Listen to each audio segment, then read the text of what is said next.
హరే కృష్ణ భక్తులందరికీ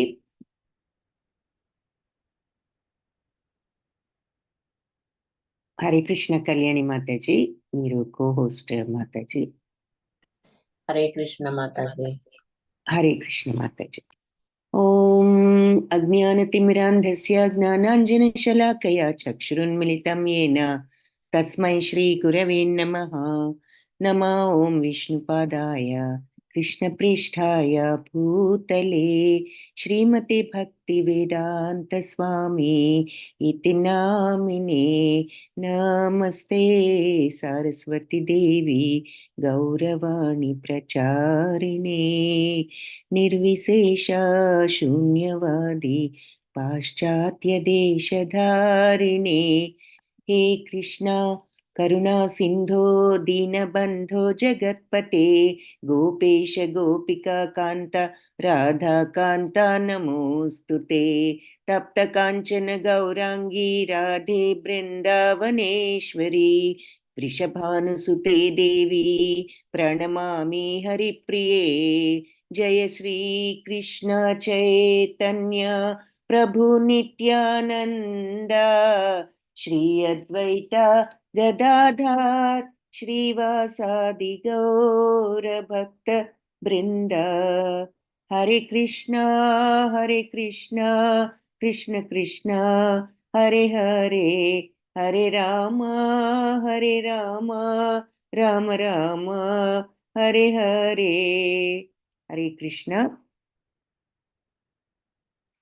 ఇస్కాన్ బెంగళూరు వారి 18 రోజులు గీతా క్లాస్లో 5వ రోజుకు వచ్చాము. పంచమాధ్యాయము కర్మ సన్యాస యోగము. మొట్టమొదటిగా అర్జున ఉవాచతో ప్రారంభం.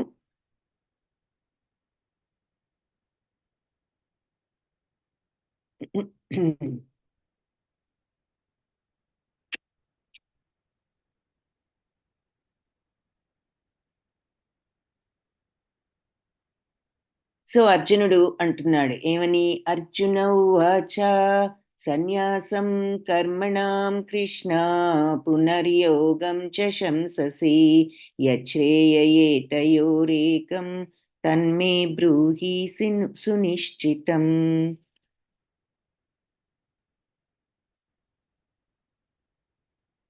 మొదటేమో నువ్వు మరి సన్యాసం కర్మణాం కృష్ణ అంటే కర్మ త్యాగం చేయాలి అని చెప్పావు కదా.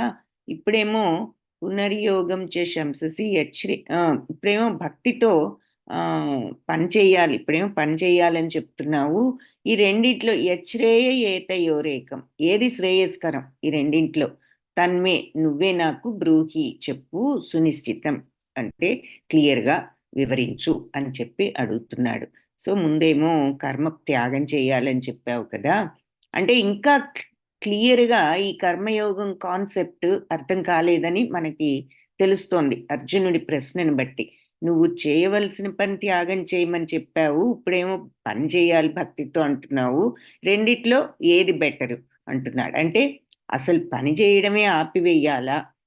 Should I stop sowing? ఉదాహరణకి చెట్టు నాటడమే ఆపాలా, లేకపోతే చెట్టు నుండి వచ్చిన ఫలాలు ఆశించడం ఆపాలా అని చెప్పి అడుగుతున్నాడు అనమాట ఆ క్వశ్చన్. ఇప్పుడు మరి ముందేమో కర్మ త్యాగం చేయమన్నావు, మళ్ళీ ఇప్పుడేమో భక్తితో చేయమంటున్నావు. అంటే ఉదాహరణగా చెట్టు నాటడమే ఆపాలా, చెట్టు నుండి వచ్చే ఫలితాలు ఆశించడం ఆపాలా అని అంటున్నాడు. సో ఎవరైనా ఈ ప్రశ్నకు సమాధానం చెప్పగలిగితే చాట్ బాక్స్లో టైప్ చేయొచ్చు. చెట్టు నాటడం ఆపాలా, చెట్టు నుంచి వచ్చే ఫలితాలు ఆశించడం ఆపాలా? ఇది ఎవరైనా ఆన్సర్ తెలిస్తే చాట్ బాక్స్లో చెప్పచ్చు.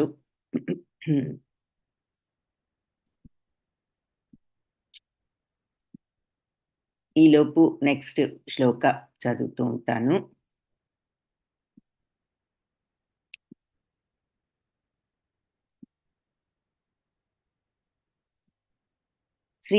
సో భగవంతుడు అడుగుతున్నాడు, భగవంతుడు ఆన్సర్ కూడా ఇక మరి చూడొచ్చు చాట్ బాక్స్లో. ఏమి రాలేదు కాబట్టి ఇది చూద్దాం. శ్రీ భగవానువాచ సన్యాస కర్మయోగశ్చ నిశ్రేయసకరావుభౌ తయోస్తు కర్మ సన్యాసాత్ కర్మయోగో విశిష్యతే. సో సన్యాసం సన్యాస కర్మయోగశ్చ నిశ్రేయసకరావుభౌ అంటే కర్మ సన్యాసం పని త్యాగం చేయడం మరియు భక్తితో పనిచేయడం కర్మయోగము రెండు కూడా మోక్షాన్ని కలిగిస్తాయి. సో పనిని త్యాగం చేయడం అంటే ఏమిటి? కర్మయోగం మార్గంలో కాకుండా ఇలా పనిని త్యాగం చేయడం అయినా సరే భక్తితో పని చేయడం అది కర్మయోగం. రెండు కూడా మోక్షాన్ని కలిగిస్తాయి. కానీ రెండింట్లో కూడా పనిని త్యజించడం కంటే భక్తి సేవలో పని చేయడం మంచిది అని చెప్తున్నారు. సో ఇలా కర్మత్యాగం చేయటం అంటే మరి సన్యాసం తీసుకున్నప్పుడు మామూలు పనులు కొన్ని చేయడం ఆపేయచ్చు. కర్మను వదిలిపెట్టడం కంటే భక్తితో పని రెండు మోక్షాన్ని కలిగిస్తాయి.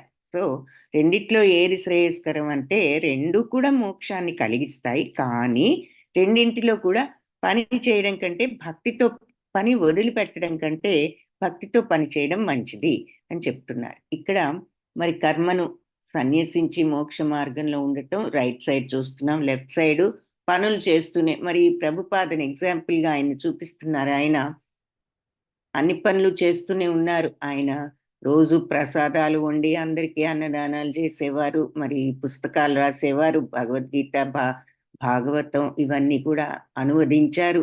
సంస్కృతం నుంచి ఎన్నో పుస్తకాలు మరి ఇవన్నీ కూడా చేస్తూనే ఆయన భక్తితో పనిచేయడం అనేది పనులు చేస్తూనే మనం ఆ మార్గంలో మోక్ష మార్గంలో ఉండవచ్చు అనే దానికి ఉదాహరణగా అది చూపిస్తున్నారు.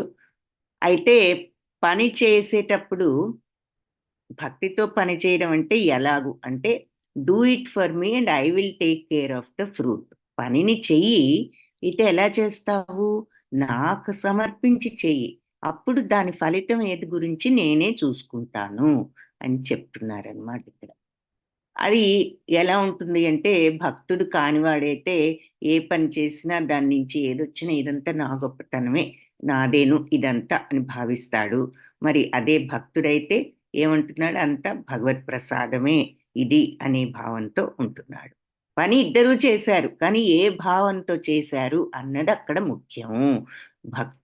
భక్తుడైన వాడు ఏదొచ్చినా అంతా భగవత్ ప్రసాదం అనుకుంటాడు, ఏదైనా సరే, లాభ నష్టాలు ఏదైనా. అదే భక్తుడు కానివాడైతే మరి ఇదంతా నా యొక్క గొప్పతనమే, ఇదంతా నాదే అని చెప్పి అనుకుంటూ ఉంటాడు. అది సో అంటే స్వభావంలో తేడా. అక్కడ జరిగిన పని ఒకటే, వచ్చిన ప్రతిఫలం ఒకటే. ఏ మనస్తత్వంతో వీళ్ళున్నారు అన్నది ముఖ్యమైన పాయింట్ అన్నమాట. జ్ఞేయస్స నిత్య సన్యాసీ యో న ద్వేష్టి న కాంక్షతి నిర్ద్వంద్వో హి మహాబాహో సుఖం బంధాత్ ప్రముచ్యతే. సో కర్మ ఫలాలను ద్వేషించని వాడు, కోరని వాడు నిత్య సన్యాసి. ఎవరు సన్యాసి? కేవలం పనులు వదిలిపెట్టినంత మాత్రాన సన్యాసి అవ్వడు. ఈ కర్మ చేస్తూనే ఆ కర్మ ఫలితాలను ఎవరైతే కోరుకోడో ద్వేషించడు. కోరుకోవడం అంటే మళ్ళీ అక్కడ మానసికంగా కోరుకోవడం, వచ్చిన దాన్ని ఫిజికల్గా వదిలేయమని కాదు, మానసికంగా ఎవరైతే ఆ ప్రతిఫలం, వచ్చిన ప్రతిఫలం ఎలాంటిదైనా మనం సమభావంతో ఉండగలిగినప్పుడు అది కర్మయోగం అవుతుంది. కాబట్టి కర్మ ఫలితాలు ద్వేషించనివాడు, కోరనివాడు నిత్య సన్యాసి. సో మరి ఎవరైనా మనకు పని చేసినప్పుడు లాభం వస్తే సంతోషించకుండా ఎలా ఉంటాము, నష్టం వస్తే దుఃఖించకుండా ఎలా ఉంటామని వెంటనే అనిపిస్తుంది. మరి ఎందుకు మనకు ఆ ఫీలింగ్ అంటే మనకు ఆ రకమైనటువంటి మెంటాలిటీలో మనం అలవాటు పడిపోయాం కాబట్టి. అది కోరికతో మరి మనం అహంకారంతో ఈ ప్రపంచంతో మనం టోటల్ కాంటాక్ట్లోనే ఉంటున్నాం. కానీ అటు భగవంతుడి వైపు మనకి మనస్సు వెళ్ళకపోవటం వల్ల ఇది అంతగా అలవాటై ఇది కాకుండా వేరే రకమైన ఫీలింగ్ ఒకటి ఇలాంటిది ఉంటుంది అని కూడా మనకి థాట్ రాదు. ఈ ఫీలింగ్స్ని మనం ఎలా అలవర్చుకోవాలి అనేటటువంటి డౌట్ కూడా వస్తూ ఉంటుంది. ఎప్పుడైతే మనం భగవంతుడి వైపు మనస్సును తిప్పడానికి ప్రయత్నిస్తామో, ఎలా అంటే మరి భగవన్నామ స్మరణతో ఏది ఎక్కువ ఆలోచిస్తే దాని మీదే మరి మనకి ఇంట్రెస్ట్ కలుగుతుందన్నది మనం చూసాం. ధ్యాయతే విషయాన్ పుంస అంటే ఏ విషయాన్ని ఆలోచిస్తే మరి మనకి దాని మీదే దేని ధ్యానిస్తే దాని మీదే ఆసక్తి కలుగుతుంది. ఆసక్తి కలిగితే కోరిక కలుగుతుంది. కోరిక కలిగితే కోపం కలుగుతుంది. మనం ఇదంతా కూడా సెకండ్ చాప్టర్లోనే ఇవన్నీ చూసాం. కాబట్టి ఆ దేనికైనా కోరిక అనేదే కారణం అన్నది చూసాం. కోరిక వల్లే కామము వల్ల క్రోధము, ఆ తర్వాత మిగిలిన అరిషడ్ వర్గాలు, మిగిలిన అన్ని అరిషడ్ వర్గాలంటే కామ, క్రోధ, లోభ, మోహ, మద, మాత్సర్యాలు ఇవన్నీ కూడా కామంతోనే స్టార్ట్ అవుతాయి, కోరికతోనే. కాబట్టి కర్మఫలాలను ద్వేషించని వాడు, కోరుకోని వాడు, అంటే ఆ సమత్వాన్ని, ఆ బ్యాలెన్స్ని మెయింటైన్ చేయడానికి మనం ట్రై చేయాలి, సాధన చేయాలి.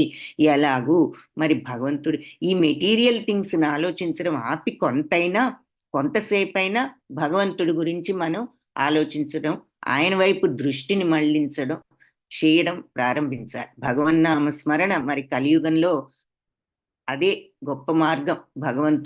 భగవంతుడిని మోక్షాన్ని పొందటానికని చెప్పారు. ఒక్కొక్క యుగంలో ఒక్కొక్క మార్గాన్ని సూచించారు. మరి మన కలియుగంలో నామస్మరణే ఆ మార్గానికి దారి అని చెప్పారు. సో భగవంతుణ్ణి కొంచెంసేపైనా రోజుకు మనం తలుచుకుంటే మనకు ఆయన పట్ల ఈ భౌతిక ప్రపంచపు వ్యామోహాల నుంచి మనం అటువైపు తిరగగలుగుతాము. కాబట్టి ఎలా సాధ్యం అనుకుంటే ముందు ఈ ప్రయత్నం చేసి తద్వారా సాధ్యం చేసుకోవాలి. ఆ భగవన్నామ స్మరణతో మనలో ఉన్న ఈ చెడు భావాలు, ఈ చెడు ఆలోచనలు, ఈ కామము, క్రోధము కొంత తగ్గుతూ వస్తాయి. సో అందుకని నిత్యము కొంతసేపు భగవన్నామ స్మరణ చేసుకోవడానికి మనం ప్రయత్నించాలి. సో ఏదేమైనా ఇక్కడ మనకి ఈ శ్లోకంలో చెప్పిన విషయం ఏమిటి అంటే, కర్మఫలాలను ద్వేషించని వాడు, కోరని వాడు నిత్య సన్యాసి.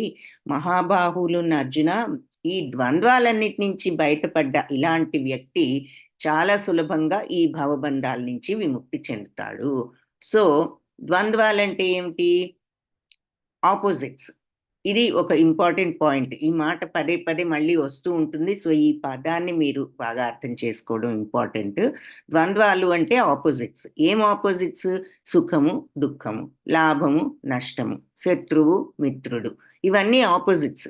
సో ద్వంద్వాల నుంచి బయటపడ్డవాడు అంటే ఆపోజిట్స్ అన్నిట్లోనూ సమంగా ఉండేవాడు. అంటే లాభమైన, నష్టమైన సమత్వంతో ఉండగలిగేవాడు. మరి సుఖమైన, దుఃఖమైన ఒకే రకంగా ఉండగలిగేవాడు. ఇది ఎలా సాధ్యం? సుఖమైన, దుఃఖమైన ఎలా ఉంటామంటే సాధనతో ఉంటాం. ఇవాళ రేపట్లో వచ్చేస్తుందని కాదు. కానీ ఆ మార్గంలో ఉండటానికి మనం ఈ భగవన్నామ స్మరణనే పట్టుకోవాలి. పట్టుకుని క్రమేణా మనం ఆ మార్గంలోకి వెళ్ళటానికి ట్రై చేయాలి.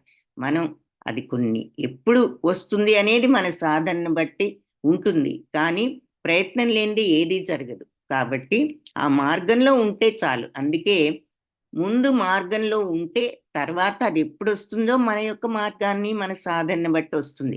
వస్తుందా అంటూ ఆ మోక్షం మీద దాని మీద కాన్సన్ట్రేట్ చేసే బదులు మన ప్రయత్నం మీద మనం కాన్సన్ట్రేట్ చేస్తే అదే భగవంతుడే చూసుకుంటాడు ఎప్పుడు వస్తుందనేది, మనం సిన్సియర్గా మన సాధనలో మనం ఉంటే. కాబట్టి మనం ఇప్పటి నుంచే ఈ సాధనలు ఇవన్నీ చేసి మనం ఎప్పుడు స్థితికి వస్తాం అంటే ఆల్రెడీ మనం ప్రతిఫలం మీద దృష్టి పెడుతున్నాం. ప్రతిఫలం గురించి స్టార్ట్ చేయకముందే ప్రతిఫలం వస్తుందా అని ఆలోచిస్తున్నాం. మోక్షం రావాలి అనే కోరిక కంటే అది మానవ జన్మ ఎత్తిన తర్వాత మన బాధ్యత. కాబట్టి ఆ మోక్ష సాధన కోరికగా కాకుండా మన బాధ్యతగా మనం చేయడం ఏమిటి అంటే ఆ రకంగా మనం ఈ సమత్వాన్ని అలవర్చుకుంటూ ద్వంద్వాల నుంచి బయటపడి ఉండగలుగుతాం. ఇది ఎలా సాధ్యం అంటే భౌతిక ప్రపంచపు ఇంద్రియ వ్యామోహాల నుండి మనం భగవంతుడి వైపు మనస్సును తిప్పినప్పుడు మనకు అది క్రమేణా సాధ్యపడుతుంది.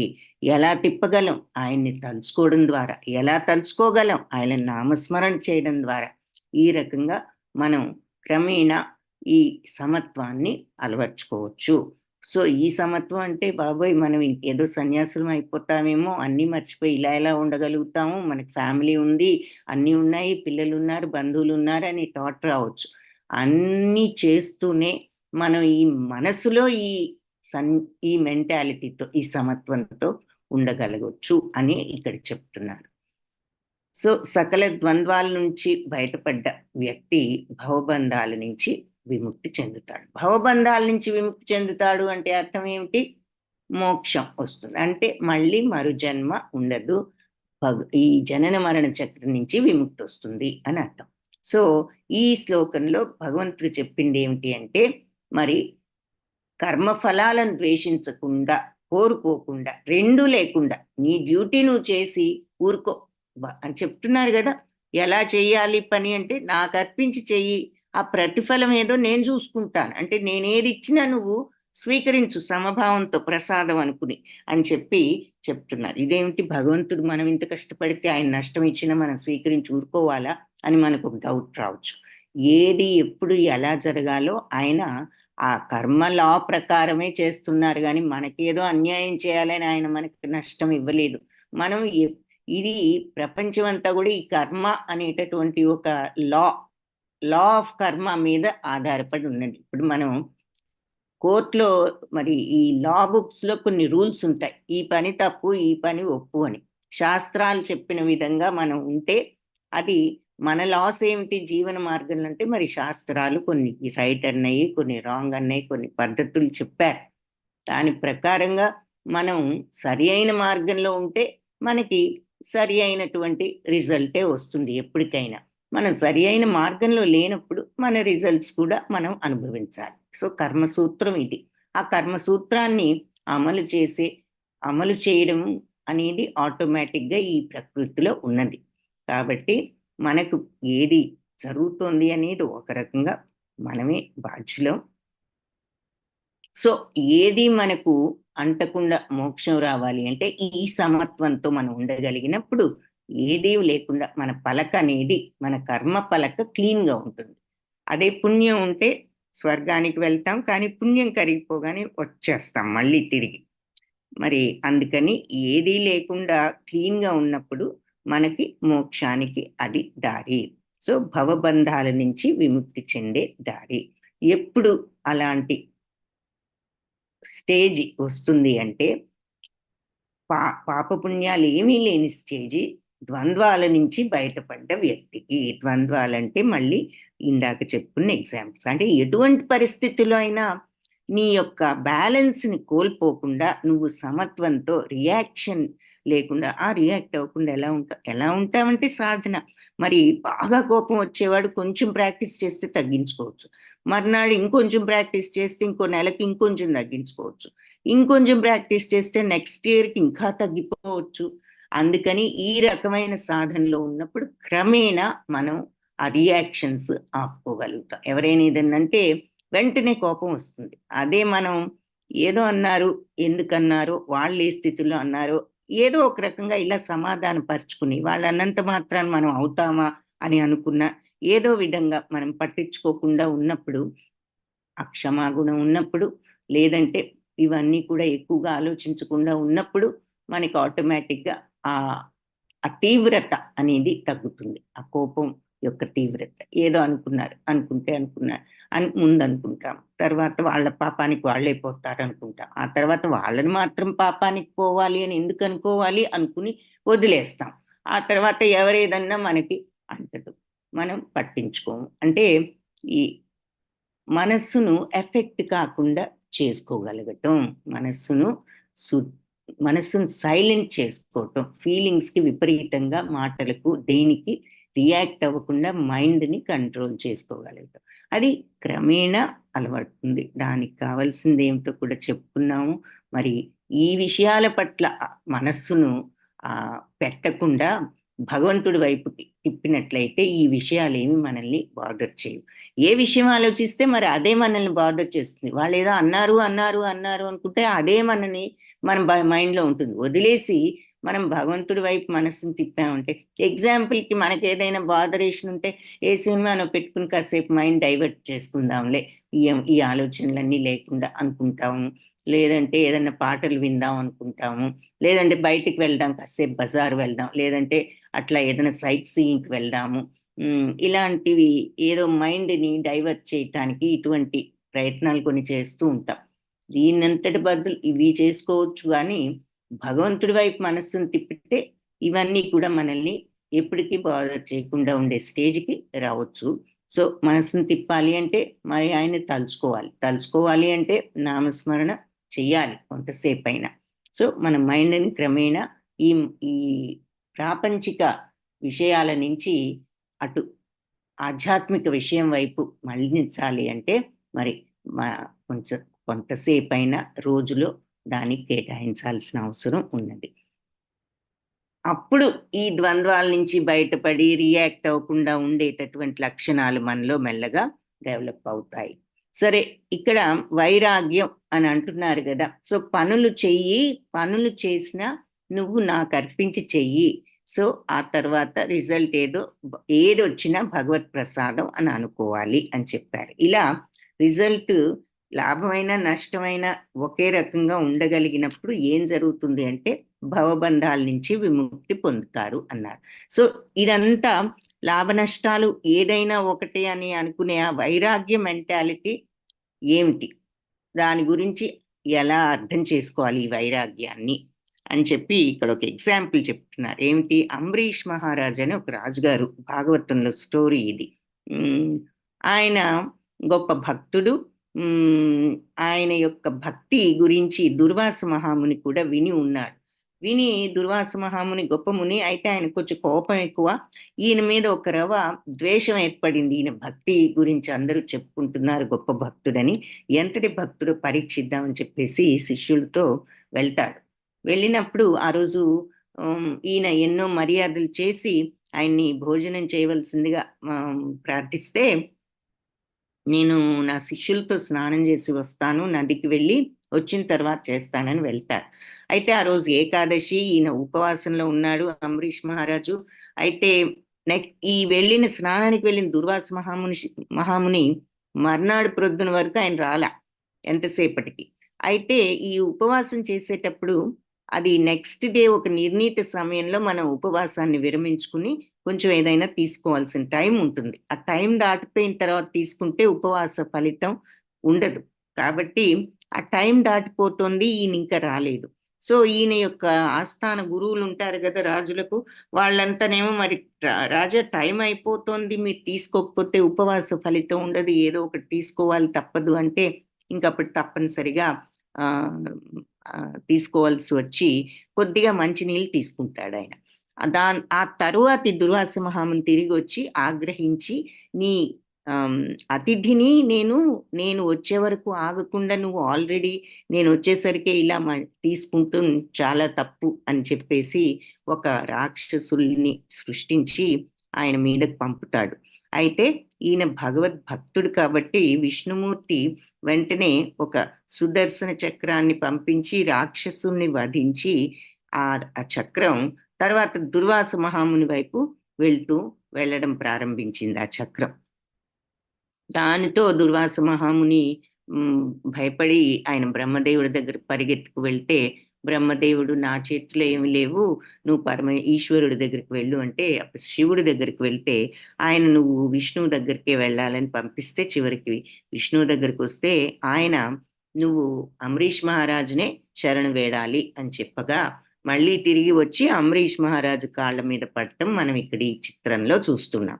అప్పుడు అంబరీష్ మహారాజు ఎంతో భక్తుడు, ఎంతో సద్గుణవంతుడు కాబట్టి అదే మర్యాదతో ఆ మునిని లేపి భగవంతుడిని వెంటనే ప్రార్థించి ఆ చక్రాన్ని వెనుదీసుకోవాల్సిందిగా ప్రార్థించడం, చక్రం వెనక్కి వెళ్ళడం జరుగుతుంది.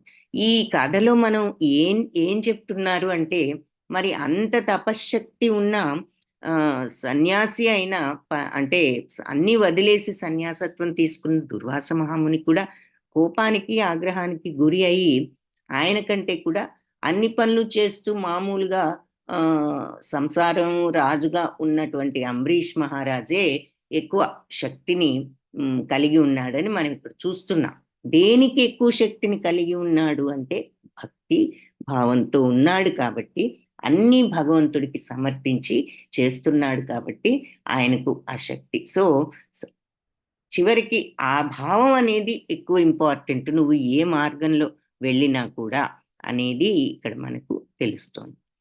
సో కర్మయోగంలో ఉంటూనే ఆయన ఆ శక్తిని సంపాదించగలిగాడు.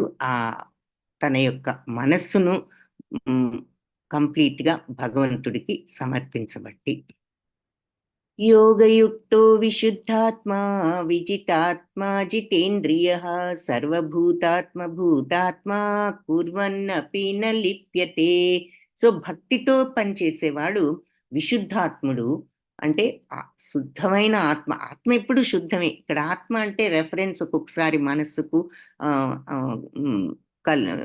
మనస్సును కూడా ఆత్మ అంటూ ఉంటారు. సో విశుద్ధ ఆత్మ అంటే ఇక్కడ చిత్తశుద్ధితో, క్లీన్ మెంటాలిటీతో ఉన్నవాడు, చిత్తశుద్ధితో ఉన్నవాడు.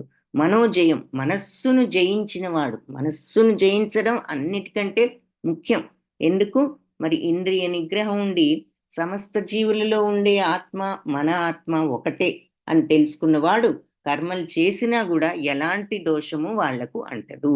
సో ఏమి క్వాలిఫికేషన్స్ ఉండాలి? కర్మలు చేసినా ఏ దోషం అంటకుండా ఉండాలంటే ముందు భగవంతుడి మీద భక్తి. అంటే భక్తి అంటే ఏది జరిగినా ఏది వచ్చినా భగవత్ ప్రసాదం అనే మెంటాలిటీని మనం డెవలప్ చేసుకోవటం, భగవంతుడి మీద విశ్వాసము, శ్రద్ధ. తర్వాత విశుద్ధాత్మ అంటే క్లీన్ అయిన మనస్సు, చెడు ఆలోచన లేకుండా మానసికంగా చిత్తశుద్ధితో ఉండగలగటం, మనస్సును జయించగలగటం. మనస్సును జయించడం అంటే ఫర్ ఎగ్జాంపుల్ ఇందాక ఎవరో ఏదో అంటే మనకి బాధ కలగటం. అది ఈ బాధ ఎందుకు కలిగింది? మనస్సు ఆలోచిస్తోంది కాబట్టి, వాళ్ళ గురించి వీళ్ళ గురించి, వాళ్ళు అన్నారు అవన్నీ మనం మైండ్ని కంట్రోల్ చేసే ఆలోచనలు పక్కన పెట్టగలిగి మనస్సును ఇటువైపు తిప్పగలిగితే మనస్సును ఈ ఈ థాట్స్ అన్ని కూడా మనల్ని బాదర్ చేయవు. సో ఆ రకంగా మైండ్ని క్లీన్గా ఉంచుకోవడం. క్లీన్గా అంటే చెడు ఆలోచన లేకుండా మంచి ఆలోచనలు, అసలు వీలైనంత వరకు అన్నెసెసరీ ఆలోచనలు లేకుండా ఉంచుకోవడము. మన పనులు చేయడానికి మనకు అవసరమైనంత వరకే ఆలోచించి వాళ్ళు ఏమంటున్నారు, వీళ్ళు ఏమంటున్నారు, వాళ్ళు ఎందుకు అంటున్నారు, ఈ ఆలోచనలన్నీ మనల్ని బాదర్ చేయకుండా వీలైనంత వరకు మైండ్ని అన్నెసెసరీ థింకింగ్ చేయకుండా స్టాప్ చేయగలుగుతాం. అది ఎలా స్టాప్ చేయగలం అంటే మరి టైం ఉన్నప్పుడు భగవంతుడి మీద మనం మైండ్ పెట్టగలిగినప్పుడు క్రమేణా మనకి ఆలోచనలు తగ్గుతాయి. ఇంద్రియ నిగ్రహం, మరి ప్రలోభాలు పడకుండా ఇంద్రియాలు, కళ్ళు, ముక్కు, చెవి, నోరు ఏది చూపిస్తే అది వాటి వెంట వెళ్ళిపోకుండా కోరికలు పెంచుకుని వాటిని సెన్సెస్ని కంట్రోల్ చేయగలుగుతాం. మరి తర్వాత అందరినీ సమత్వంతో చూడగలుగుతాం. సమస్త జీవులు, అన్ని జీవుల్లో ఉండే ఆత్మ మన ఆత్మ ఒకటే కదా, అన్ని భగవంతుడి అంశే కాబట్టి అందరూ ఒకటే అనేటటువంటి అందరి పట్ల ఆ దయాభావం ఉన్నప్పుడు ఇలాంటి వాళ్ళు కర్మ చేసినా వాళ్ళకి ఏ దోషము అంటదు అని చెప్తున్నారు. సో ఈ భక్తి భావం అంటున్నాము. సో భాగవతంలో నవవిధ భక్తులు గురించి చెప్పారు. 9 రకాల భక్తులు ఉన్నాయి అని. శ్రవణం, కీర్తనం, స్మరణం, పాదసేవనం, అర్చనం, వందనం, దాస్యం, సఖ్యం, ఆత్మనివేదనం. శ్రవణం అంటే వినడం, భగవంతుడి గురించి వినడం. సో భక్తి అంటున్నాం, పెంచుకోవాలంటున్నాం కాబట్టి ఈ భక్తి నవవిధ భక్తులు ఏదో ఒక మార్గాన్ని మనం అనుసరించవచ్చు అంటున్నారు. ఏమిటి నవవిధ భక్తులు అంటే మొట్టమొదటిది శ్రవణం, అంటే భగవంతుడి గురించి వినడం, ఆయన గురించి కథలు వినడం, భాగవతం వినడం, భగవద్గీత వినడం. ఇవన్నీ ఇక్కడ ఎగ్జాంపుల్గా ఏం చూపిస్తున్నారు? మరి సుఖదేవ మహాముని దగ్గర నుంచి భాగవతాన్ని వింటున్న పరీక్షిత్ మహారాజు అంటే అభిమన్యుడు కుమారుడు. ఆయన ఒక వారం రోజుల్లో చనిపోయేటటువంటి శాపం ఒకటి ఉన్నది. ఆ చనిపోయే లోపు మోక్షాన్ని సంపాదించాలి, మోక్ష మార్గంలోకి వెళ్ళాలి అని అనుకున్నాడు. కాబట్టి సుఖదేవ మహాముని భాగవతం విను, నీకు ఆ మోక్షం వస్తుంది అని ఆ వారం రోజుల్లో భాగవతాన్ని బోధించారు. అది ఇక్కడ చూస్తున్నాం శ్రవణం. సో భక్తితో భగవంతుడి గురించి వినడం ద్వారా అదొక మార్గం. రెండవది కీర్తనం. కీర్తనం అంటే భగవంతుని గురించి పాటలు, కీర్తనలు పాడుకుంటూ ఉండడం ఎప్పుడు. సో, అది నిరంతరం కీర్తనలు పాడేది ఆవిడ మీరాబాయిని ఉదాహరణగా చూపిస్తున్నారు. తర్వాత స్మరణం అంటే ఎప్పుడు భగవంతుడి నామాన్ని స్మరించుకోవడం. హ్మ్. సో, హరే కృష్ణ, కృష్ణ కృష్ణ హరే హరే, హరే రామ, రామ రామ హరే హరే. భగవన్నామాన్ని స్మరించుకోవడం. ఇక్కడ దీనికి ఎగ్జాంపుల్‌గా ఆహ్, హరిదాస్ ఠాకూర్ అని మన చైతన్య మహాప్రభు 15వ శతాబ్దంలో ఉన్న చైతన్య మహాప్రభు మనకి హరే కృష్ణ మహామంత్రాన్ని ఉపదేశించిందాయన. ఆయన భగవంతుడి అవతారమేనని చెప్తారు. సో, చైతన్య మహాప్రభు టైంలో ఈ ముస్లిం మతస్థుడొకాయన వచ్చి ఈ మంత్రాన్ని ఉపదేశించమని అడుగుతాడు. భయపడతాడు అడగటానికి కూడా. తను ముస్లిం కాబట్టి తనకి అసలు వెళ్ళే అర్హత ఉందో లేదో, మనకి చెప్తారో లేదో అని. కానీ చైతన్య మహాప్రభు ఎంతో దయతో ఆయన్ని పిలిచి ఆయనకి ఈ మంత్రాన్ని ఉపదేశించినప్పుడు ఈయన నిరంతరం ఆ మంత్రాన్ని జపిస్తూనే ఉండేవాడు. అందుకని ఆయనకి నామాచార్య అనే బిరుదు కూడా వచ్చిందని చెప్తారు. సో, ఆయనను భగవన్నామ స్మరణకి ఎగ్జాంపుల్‌గా చూపిస్తున్నారనమాట. చివరికి మరి ఆయన ముస్లిం మతస్థుడు కాబట్టి వాళ్ళ మతస్థులందరూ కూడా ఆయన్ని ఎన్నో కష్టాలు పెట్టడం, నదిలో పడవేయడం ఇవన్నీ జరుగుతాయి. ఎందుకంటే మరి ఆయన హిందూ నామాన్ని పలుకుతున్నాడని.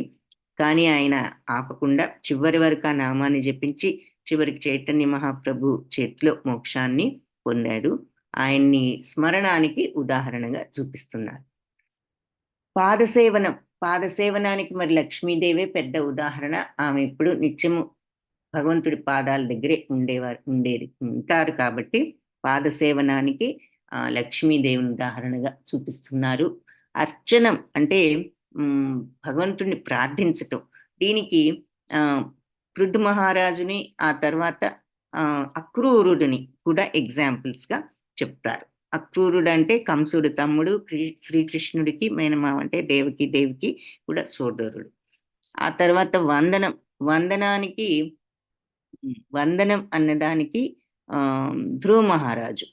సో, వందనం అంటే ఊరికినే నమస్కరించి ఊరుకోవడమే కాదు. వందనం అంటే భక్తితో భగవంతుణ్ణి ప్రార్థించడం. సో, దానికి ధ్రువ మహారాజు ఎవరు అంటే ఇది కూడా భాగవతంలో ఒక స్టోరీ. ఒక రాజుగారికి మరి 2 భార్యలు. అందులో మొదటి భార్య కొడుకు ధ్రువ మహారాజు. అయితే రాజుగారికి రెండవ భార్య మీద ఎక్కువ ప్రేమ. సో, రెండవ భార్య కొడుకును ఒళ్ళో కూర్చోబెట్టుకుంటే ఈ ధ్రువ మహారాజు చిన్నవాడు 5 సంవత్సరాల బాలుడు. వెళ్ళి కూర్చోబోతే ఆయన యొక్క సవతి తల్లి క్రిందికి దించి, "నువ్వు నా కొడుకు కాదు కాబట్టి నీకు నీ తండ్రి ఒడిలో కూర్చునే అర్హత గాని, రాజ్య అర్హత గాని లేదు" అని చెప్పగానే ఆ చిన్న మనసు ఎంతో బాధపడి తల్లి దగ్గరికి వెళ్ళి ఇది ఏమిటి అని అడిగితే, "దీనికి ఎవరు ఏమీ చేసేది లేదు నాయన, భగవంతుడే నీకు సహాయం చేయాలి" అంటే, మరి భగవంతుడిని నేను ఎక్కడ చూడాలి, ఎలా అడగాలి అంటే, "నువ్వు తపస్సు చేయాలి అంటే మరి అడవులకు వెళ్ళి అక్కడ తపస్సు చేస్తే భగవంతుడిని సాక్షాత్కారం చేసుకోవచ్చు" అని ఆవిడ చెప్పినప్పుడు వెళ్తుంటే నారద మహాముని వచ్చి, "ఇంత చిన్నవాడివి నువ్వు ఈ అరణ్యంలోకి వెళ్ళి ఇవంతా చేయలేవు" అంటే ఆయన, "నేను ఏదైనా సరే భగవంతుడిని ప్రత్యక్షం చేసుకుని నా తండ్రి దగ్గర ఈ అర్హత సంపాదించుకోవాలి అని చెప్పినప్పుడు నారద మహాముని అప్పుడు ఆయన చెవిలో ఓం నమో భగవతే వాసుదేవాయ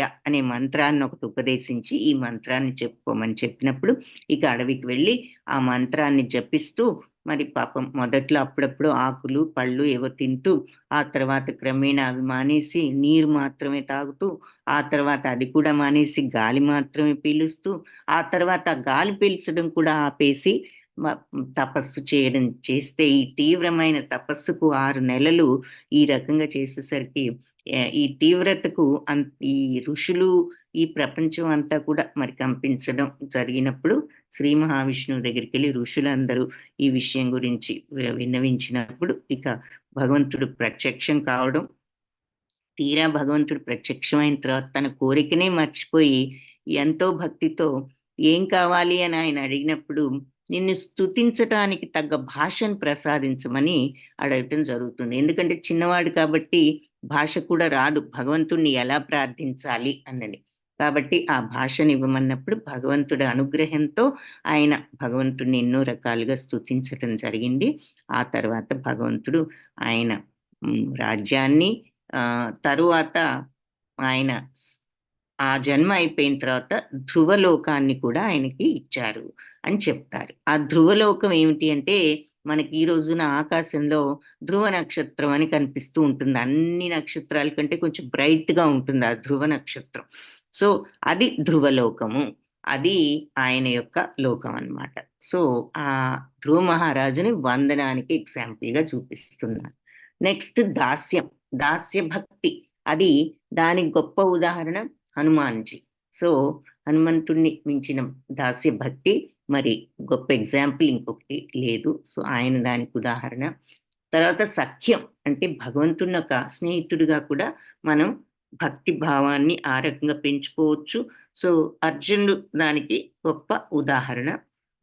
ఆ తర్వాత లాస్ట్‌ది ఆత్మనివేదన అంటే టోటల్ సరెండర్ భగవంతునికి కంప్లీట్‌గా శరణాగతులు అవ్వడం. సో, దానికి ఎగ్జాంపుల్‌గా బలి మహారాజు, బలి చక్రవర్తి. ఈ బలి మహారాజు మరి భగవంతుడు వస్తున్నాడు నిన్ను 3 అడుగులు అని అడిగి మొత్తం తీసుకుంటాడాయన. నువ్వు ఇవ్వద్దు అని చెప్పి ముందుగానే ఆయన గురువుగారు ఆయన చాలా తెలివిగల ఆయన సూక్ష్మగ్రాహి శుక్రాచార్యుడు. రాక్షస గురువు ఆయన సలహా ఇస్తాడు. వస్తారు అడిగినది నువ్వు ఇవ్వద్దు, ఇచ్చావంటే నీకు మొత్తం రాజ్యాన్ని సమస్తాన్ని కూడా కోల్పోతావు అని చెప్పినా గూడా బలి మహారాజ్ ఏమంటాడు అంటే, సాక్షాత్తు భగవంతుడే వచ్చి అడిగినప్పుడు ఇంక నాకు అంతకంటే కావాల్సిందేముంది? ఆయన నన్ను ఫలాంది కావాలి అని అడిగాడంటే, ఆయన ఏది కావాలన్నా ఇవ్వడానికి నేను సిద్ధమేనని ఆయన చెప్పి, మరి చివరికి మొత్తాన్ని తనంత తానే సమర్పించుకోవడం జరిగింది. సో, అందుకని ఆత్మనివేదనకు ఆయనను, తర్వాత గోపికలు, మరి గోపికలు సమస్తాన్ని కూడా శ్రీకృష్ణుడికి అంకితం చేశారు. వాళ్ళ జీవితాలు. వాళ్ళు రోజు నిత్యము అన్ని పనులు ఇంట్లో చేసుకుంటున్నా గూడా, వాళ్ళ మనసెప్పుడు శ్రీకృష్ణుడి మీదే ఉండేది. సో, వాళ్ళ మనస్సుని వాళ్ళు కంప్లీట్‌గా భగవంతుడికి అర్పించారు గాబట్టి, గోపికలు కూడా ఆత్మనివేదనానికి ఒక గొప్ప ఎగ్జాంపులు. సో, ఇవి నవవిధ భక్తులు. అంబరీష్ మహారాజు ఈ 9 రకాల ఆహ్, నవవిధ భక్తులకు కూడా ఆయన ఎగ్జాంపుల్‌గా చెప్పుకోవచ్చు అని చెప్తారు అంబరీష్ మహారాజ్ గారి గురించి. సో, ఇవి నవవిధ భక్తులు. బ్రహ్మణ్యాధాయ కర్మాణి సంగం త్యక్త్వా కరోతి యః లిప్యతే న స పాపేన పద్మపత్రం ఇవాంభసా. సో, ఫలితాలన్నీ భగవంతుడికి అప్పగించి మరి మనం ఈ రాగద్వేషాలు లేకుండా ఇష్ట మనం ఆసక్తి వదులుకుని, ఫలాపేక్ష వదులుకుని తన కర్తవ్యాన్ని నిర్వర్తించేవాడు. తన డ్యూటీస్ అన్ని ఈ రకంగా చేసేవాడు. అంటే నా బాధ్యతలనన్నిటిని బా దాన్ నిర్వర్తిస్తూ భగవంతుడికి అర్పించాను అనుకుని మన పనులన్నీ చేస్తూ దాని నుంచి ఏదొచ్చినా అర్పించినప్పుడు మనకి తిరిగి వచ్చింది అంటే అది ప్రసాదం. అంతే కదా! సో, ఆ ప్రసాదం లాభం అవ్వచ్చు, నష్టం అవ్వచ్చు. ఏదైనా సరే ప్రసాదం అంటే రుచిగా ఉన్నా, రుచిగా లేకపోయినా తినాలి తప్పు అలా అనకూడదు అంటారు కదా మన పెద్దవాళ్ళు. ఈ ప్రసాదం అంటే నాకది ఇష్టం లేదు అన్నామనుకోండి, తప్పు అది ప్రసాదం తీసుకోవాలి అంటారు. కాబట్టి పనిని అర్పించినప్పుడు దాని నుంచే వచ్చే లాభమైన, నష్టమైన, మనకిష్టమైన, అయిష్టమైన ఆ ఇష్టాయిష్టాలను పక్కన పెట్టి మనం సమత్వంతో ప్రసాదం అని స్వీకరించడం ఇక్కడ దాని అర్థం అన్నమాట. ఫలాపేక్ష లేకుండా అన్నమాటకి.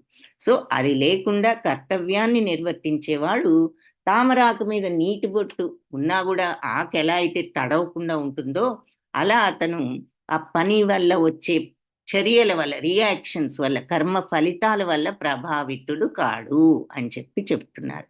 సో, ఎప్పుడు భగవంతుడికి అప్పగించి ఏదొచ్చినా సరే లాభమైన, నష్టమైన, సుఖమైన, దుఃఖమైన ఆయన ప్రసాదం అని మనం డ్యూటీ ఇది నా డ్యూటీ చేయాలి. ఏదొచ్చినా భగవంతుడి ప్రసాదం అనే భావన గనక మనం డెవలప్ చేసుకోగలిగితే, మనం తామరాకు నీరు పడ్డా గూడా అది ఎలా తడవకుండా ఉంటుందో, మనం గూడా ఈ పాపపుణ్యాల వల్ల ఎఫెక్ట్ అవ్వకుండా ఉంటాము అని చెప్తున్నారు. సో ఇక్కడ మళ్ళీ మనకి ప్రభుపాద ఆయన యొక్క మరి లైఫ్లో ఆయన ఇలాగే సమస్తం కూడా మరి చేస్తూ పనులు చేస్తూనే ఎంతో పని. ఆయన నిద్రపోయేదే 3 గంటలు 4 గంటల కంటే ఎక్కువ పడుకునేవారు కాదు. 2 అవర్స్ అని 4 అవర్స్ అని చెప్పేసి చెప్తూ ఉంటారు. ఆయన అంతగా కష్టపడి పుస్తకాలు రాయడం, భక్తి మార్గంలో ఉండటం, అందరికీ బోధించటం, ఇలా ఈ రకంగా తన యొక్క ఆఖరికి ప్రసాదం చేయడం, ఇవన్నీ కూడా చేసేవారు. సో భక్తితో భగవంతుడికి పనిచేయటం అన్న దానికి ఎగ్జాంపుల్గా ఇది చూపిస్తున్నారు. సర్వకర్మాణి మనసా సన్యస్యాస్తే సుఖం వసి నవద్వారే పురే దేహి నైవ కుర్వన్న కారయన్.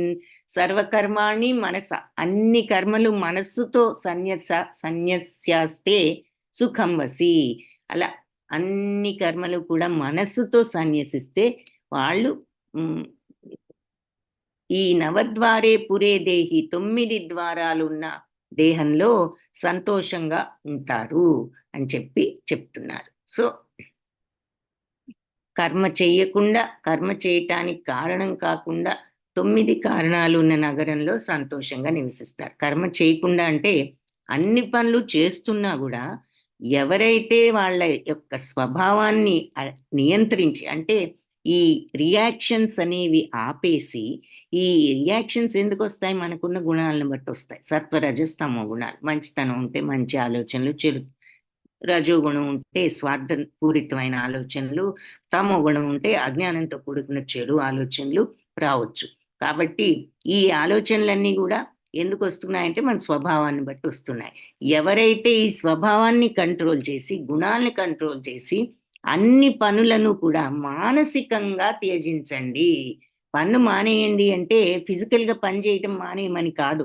పనులు చేస్తూ, ఎలా చేస్తూ? భక్తితో ఇది నా బాధ్యత అనుకుని చేస్తూ, నువ్వు ఆ పని నుంచి ఏదొచ్చినా సరే నువ్వు ఆ కర్మ ఫలితాల పట్ల ఆసక్తిని, రాగద్వేషాలని, ఇష్టాయిష్టాలని నువ్వు కంట్రోల్ చేసుకుని రియాక్ట్ అవ్వకుండా ఉన్నప్పుడు, అంటే దాని అర్థం ఏంటి? మెంటల్గా నువ్వు వదులుకుంటున్నావు అన్నమాట పని యొక్క ప్రతిఫలం మీద ఆపేక్షను. మానసికంగా త్యజిస్తున్నావు. అంటే శారీరకంగా తీసుకో, లాభం వచ్చినా తీసుకో, నష్టం వచ్చినా భరించు, కానీ మెంటల్గా వాటి మీద రాగద్వేషాలను వదులుకో. అంటే లాభం వచ్చినప్పుడు గర్వపడద్దు, నేనే చేశానని. నష్టం వచ్చినప్పుడు కృంగిపోవద్దు. ఏదైనా ఒకటే అనే మనస్తత్వాన్ని నువ్వు పెంచుకోగలిగినప్పుడు నువ్వు మెంటల్గా ఆ రిజల్ట్స్ని వదులుకున్నట్టు లెక్క. ఫిజికల్గా తీసుకో, కానీ మెంటల్గా త్యజించు. మానసికంగా త్యజించినప్పుడు నువ్వు అలా చేస్తే నువ్వు కర్మ చేయనట్లే అవుతుంది. అది అకర్మయే. ఈ 9 ద్వారాలు ఉన్న శరీరం ఏమిటి? 2 కళ్ళు, 2 ముక్కు, 2 రంధ్రాలు, నోరు 5, 2 చెవులు 7, జననాంగాలు 2, 9. సో ఈ బాడీని నవద్వారే పురే అన్నారు. నవద్వారాలున్న ఈ పురంలో ఈ దేహి ఆత్మ చాలా సంతోషంగా ఉంటుంది అని చెప్తున్నారు. ఎప్పుడు మానసికంగా కర్మలను త్యజించినప్పుడు, స్వభావాన్ని కంట్రోల్ చేసుకుని, గుణాలను కంట్రోల్ చేసుకుని, నువ్వు ఏదైనా రాగద్వేషాలను కంట్రోల్ చేసుకుని, వచ్చినది ఏదైనా నువ్వు సమత్వంతో ఉంటే, ఒక పని వల్ల వచ్చింది ఏదైనా మానసికంగా నువ్వు దాని మీద ఇంట్రెస్ట్ ఆ రకంగా త్యజించి రియాక్ట్ అవ్వకుండా, ఇలాంటి రియాక్షన్స్తో ఉండకుండా సమత్వంతో ఉంటే నువ్వు పని చేసినా పని చేయని వాడివే అవుతావు. తద్వారా నీకు బంధాలేమి చుట్టుకోవు అని చెప్తున్నారు. సమదృష్టి, అది ఆ సమదృష్టిని పెంచుకోవాలి. ఎలా? విద్యా వినయ సంపన్నే బ్రాహ్మణే గవిహస్తిని శుని చైవశ్వపాకే చ పండిత సమదర్శిన.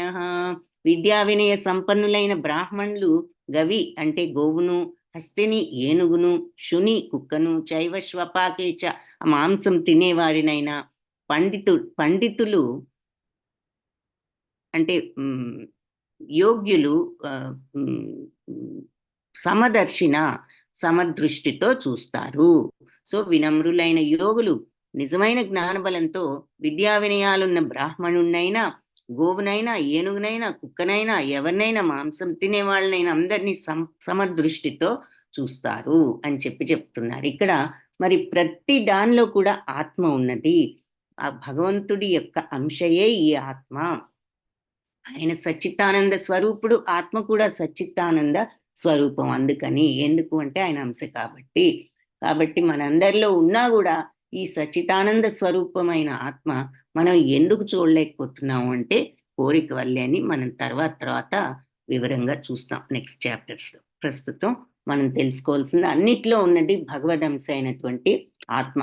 కాబట్టి నిజమైన వివేకవంతుడు మరి అటు గొప్ప బ్రాహ్మణుల్లో అయినా, మరి గోవులో అయినా, కుక్కలో అయినా, ఏనుగులో అయినా, ఎలాంటి వాళ్ళలో అయినా వాళ్ళు వాళ్ళని సమదృష్టితో చూస్తారు. ఎందుకంటే అందరిలో ఉన్నది పరమాత్మే కాబట్టి అని.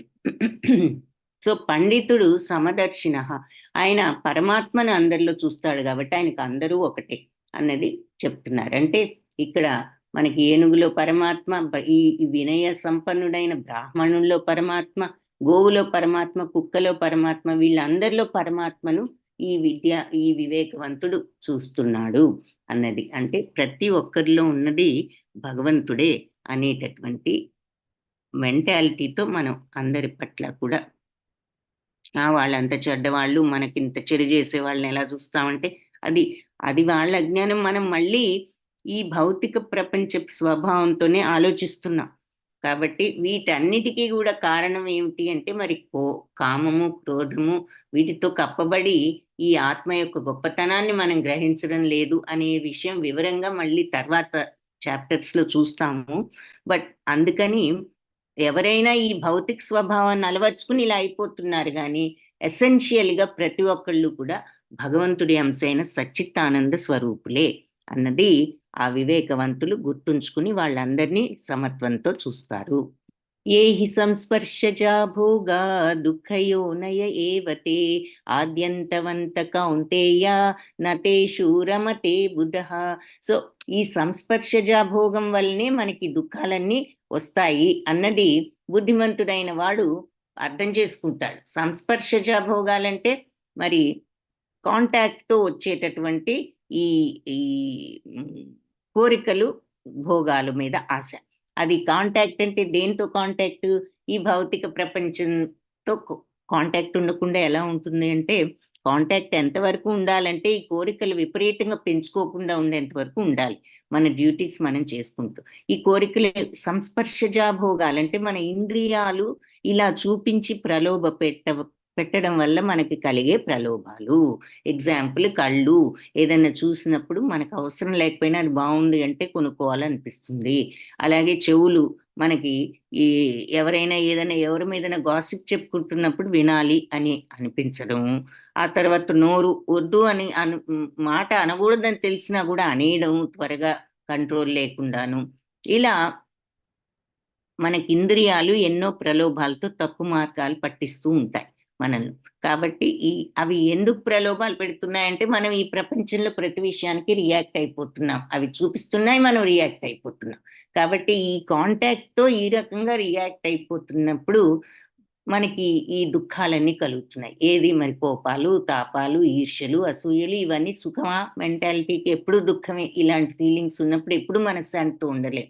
కాబట్టి ఈ భౌతిక ఇంద్రియాలతో కాంటాక్ట్ పెట్టుకోవడం, దానివల్ల దుఃఖంతో ఉండటం అనేది బుద్ధిమంతుడైన వ్యక్తికి తెలుసు కాబట్టి ఇది దుఃఖ కారణం అని.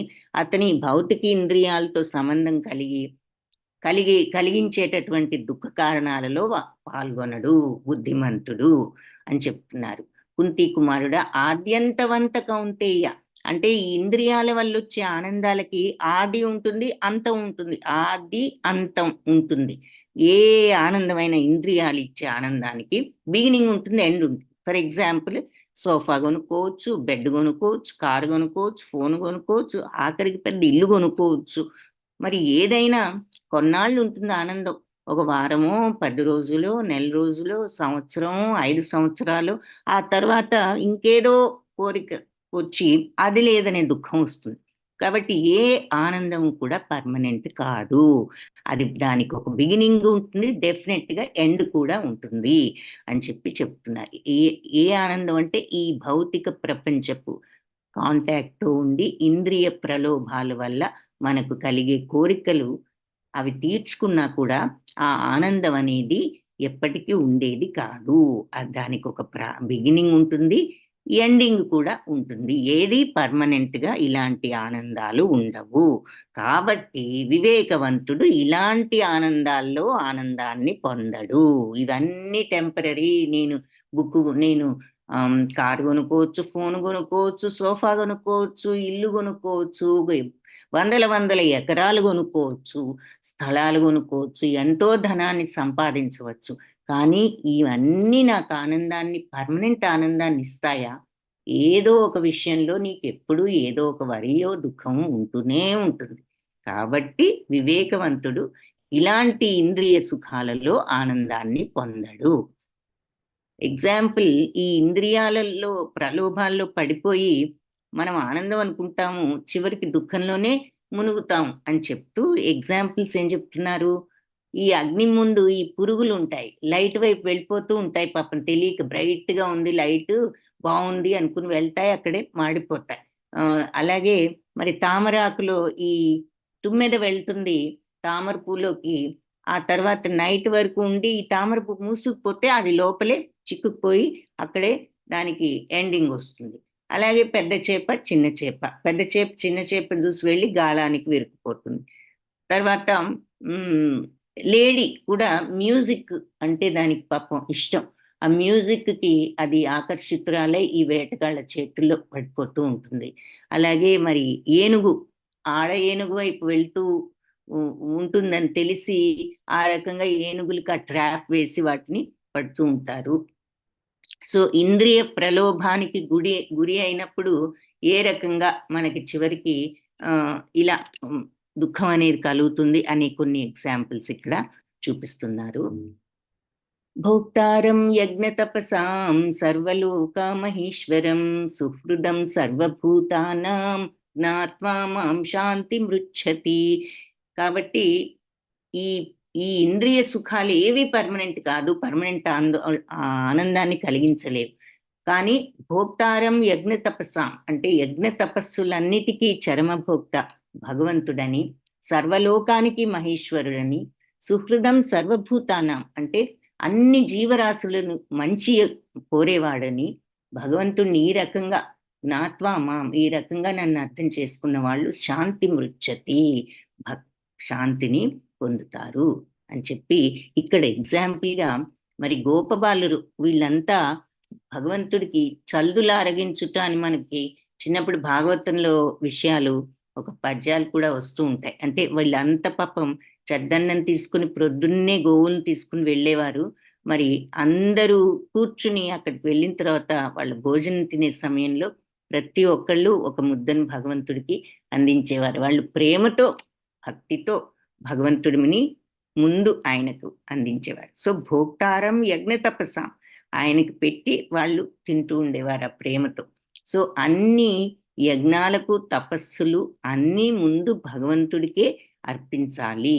మనం ఏది చేసినా ఏ పని చేసినా కూడా అందుకే భగవంతుడికి అర్పించి చేసినప్పుడు సమస్త లోకాలకు ఆయన అధిపతి అని, సర్వ ప్రాణుల యొక్క శ్రేయోభిలాషి అని తెలుసుకున్నవాడు అలాంటి భక్తుడు శాంతిని పొందుతాడు అని చెప్తున్నాడు. సో భగవంతుడు అందరి శ్రేయోభిలాషి. మరి అయితే నా కష్టాలు ఎందుకు పెడుతున్నాడు అని మనకు వెంటనే డౌట్ వస్తుంది. మన కష్టాలకు మనమే బాధ్యులం. మనం అవతల వాళ్ళ మీద చెడు ఏదైనా మనం చేసినప్పుడు మరి దానికి తగ్గ రిజల్ట్ మనం అనుభవించక తప్పదు. సో అందుకని మనం ఈ మెంటాలిటీని డెవలప్ చేసుకుని మనం ఈ రకమైనటువంటి భవబంధాల నుంచి బయటపడటానికి ముందుగా మనస్సును సరి అయిన మార్గంలో పెట్టాలి. ఇంద్రియ ప్రలోభాల నుంచి దూరం చేయాలి, మానసిక దుర్బలత్వం నుంచి దూరం చేయాలి. అంటే మరి మనం భగవంతుడి వైపు మనస్సును తిప్పాలి. ఆయన తలుచుకోవాలి అంటే నామస్మరణ చేసుకుంటూ భగవంతుడి యొక్క తత్వాన్ని అర్థం చేసుకోవాలి అంటే ఈ రాగద్వేషాలను తగ్గించుకోవాలి. అది భగవతత్వం. దైవ తత్వం ఎలాంటిది? క్షమాగుణం, మరి సర్వప్రాణుల శ్రేయోభిలాషి. ఆ తత్వాన్ని మనం అర్థం చేసుకుని ఆ తత్వం వైపు వెళ్ళడానికి ప్రయత్నించినప్పుడు మనకి శాంతి వస్తుంది అని చెప్తున్నారు. సో సర్వలోక మహేశ్వరుడు, నిజమైన నియంత్రకుడు ఆయన, సమస్త లోకాల నియంత్రికుడు, సర్వలోక మహేశ్వరుడు, అన్ని యజ్ఞ తపస్సులకు చరమభోక్త, సర్వలోక మహేశ్వరుడు, సుహృదం సర్వభూతానాం, నిజమైన స్నేహితుడు, శ్రేయోభిలాషి. సో ఇది పీస్ ఫార్ములా. అలా అర్థం చేసుకున్నవాడు ఈ రకంగా నన్ను జ్ఞాత్వా మాం శాంతి మృచ్చతి అన్నారు. ఈ రకంగా నన్ను అర్థం చేసుకున్న వాళ్ళు శాంతిని పొందుతారు. సో అన్ని యజ్ఞ తపస్సులకు చరమభోక్త, మరి సర్వలోక మహేశ్వరుడు, సుహృదం సర్వభూతానాం. సో ఇది శాంతి మంత్రం అన్నమాట. మనం శాంతిని పొందాలి అంటే ఈ విషయాలను మనం అర్థం చేసుకోవాలి. భగవంతుడు సమస్త యజ్ఞాలకు తపస్సులకు భోక్త అంటే అది చిన్న మాట అయినా దీనికి ఎంతో అర్థం ఉంది. ఏ పని చేసినా ఇది భగవంతుడికి అర్పించి చేయాలి అనే మెంటాలిటీ డెవలప్ చేసుకోవటం, సర్వలోకానికి ఆయన మహేశ్వరుడు అన్న విశ్వాసం, అన్న విషయాన్ని అర్థం చేసుకుని ఆ విశ్వాసంతో భక్తితో ఉండటం, సుహృదం సర్వభూతానం, ఆయన సమస్త జీవరాశుల యొక్క శ్రేయోభిలాషి అని చెప్పి అర్థం చేసుకున్నప్పుడు జ్ఞాత్వా మాం, ఆ రకంగా నన్ను అర్థం చేసుకున్న వాళ్ళు శాంతిని పొందుతారు. అంటే అర్థం చేసుకోవడం అంటే మరి ఆ భగవంతుడి యొక్క ఆ సర్వప్రాణుల పట్ల ఉన్న ఆ ప్రేమను మనం అర్థం చేసుకోవడం అంటే మనం కూడా భగవంతుణ్ణి అందరిలో చూస్తూ ఆ లక్షణాలను మనం కూడా ఈ రాగద్వేషాలను మరి పక్కన పెట్టి ఆ ప్రేమ భావాన్ని పెంచుకోగలగటం అని, అలాంటి వాళ్ళు శాంతిని పొందుతారు. హరే కృష్ణ కృష్ణ కృష్ణ హరే హరే, హరే రామ రామ రామ హరే హరే. సో ఈ కర్మ సన్యాస యోగం అనేటటువంటి 5వ అధ్యాయంలో మనం నేర్చుకున్నది ఏమిటి అంటే, జీవితంలో అన్ని కార్యకలాపాలను, అన్ని పనులను భగవత్ కైంకర్యంగా నిర్వహించే విధంగా మలుచుకోవాలి. ఏ పని చేసినా సరే ఇది భగవంతుడికి సమర్పించేస్తున్నాను అనేది భావాన్ని మనం ప్రాక్టీస్ చేయాలి, సాధన చేయాలి. తద్వారా అలా చేసినప్పుడు మంచి మార్గంలో చేస్తాము.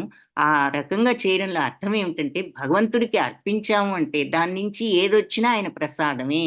అది కష్టమైనా నష్టమైనా ఏదైనా మనం ప్రసాద స్వభావంతో స్వీకరించగలగాలి. అది ఈ గీతా పాఠంలో కర్మ సన్యాసం అంటే అది. ఆయనకు అర్పించి ఏదైనా ప్రసాద మెంటాలిటీతో స్వీకరించాలి. వాంఛాకల్పతరుభ్యశ్చ కృపా సింధుభ్య ఏవ చ పతితానాం పావనేభ్యో వైష్ణవేభ్యో నమో నమః. హరే కృష్ణ.